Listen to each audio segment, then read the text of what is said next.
நம்ம கிட்ட இருக்கக்கூடிய ஸ்கின் வைட்டனிங் ஹனி ஸ்க்ரப். ஓகேங்களா? ஹனி ஸ்க்ரப் தான் என்னன்னா, அதெல்லாம் கிரீம் பேஸ்ல செஞ்சிருக்கோம்ல, பட்டர் ஸ்க்ரப் மாதிரி. இது அந்த மாதிரி இல்லாம தேன்லயே செஞ்சிருக்கோம். தேன் அண்ட் ஆயில்ல செஞ்சிருக்கோம் இந்த ஸ்க்ரப்.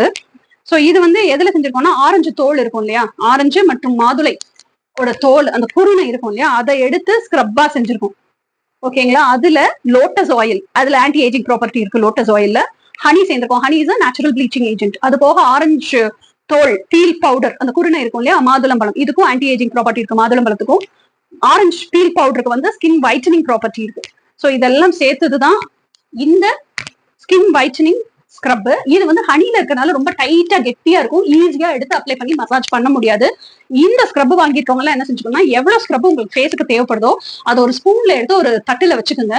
பக்கத்துலயே ஒரு வார்ம் பவுல் ஆஃப் வாட்டர் வச்சுக்கோங்க. இதை எடுத்துட்டு அந்த உங்களுக்கு தேவையான அளவு எடுத்துட்டு இந்த ஸ்க்ரப்பை நல்லா மூடி கீழே வச்சிருங்க.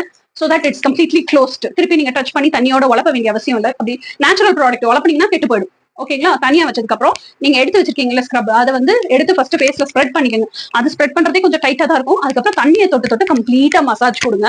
மசாஜ் கொடுத்துட்டு நீங்க ஃபேஸ் வாஷ் பண்ணிட்டு டவல்ல பேட் ட்ரை பண்ணதுக்கு அப்புறம் பாருங்க, you will know the difference. இந்த இந்த ஸ்க்ரப்பை யூஸ் பண்ணி 5 hours கழிச்சு நீங்க சோப் யூஸ் பண்ணுங்க. 5 hours வரைக்கும் சோப் யூஸ் பண்ண வேண்டாம்.